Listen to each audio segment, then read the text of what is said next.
The Ministry of Aviation and Airports, Development of the Republic of Somaliland has announced that no aircraft can enter the country's airspace without permission.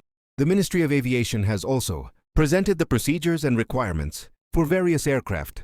The Ministry of Aviation announced this in a statement issued and translated by the Somaliland news agency Solna, which read as follows.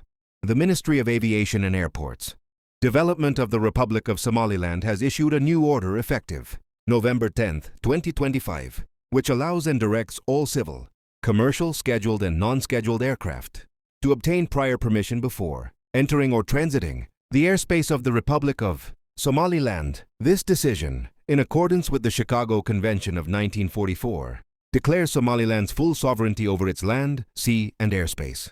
The items included in the new orders issued by the Ministry of Aviation include ensure aviation safety and order in accordance with ICAO standards, strengthen air traffic management, forecasting and flight information, improve emergency response, landing techniques and operations at Hargeisa and Berbera airports. The Ministry of Aviation warned that any flight entering Somaliland airspace without permission would be a violation of the sovereignty of the Republic of Somaliland, and legal action would be taken against it. The ministry affirmed its commitment to safe aviation and international cooperation with airlines and countries whose aircraft fly into the Republic of Somaliland.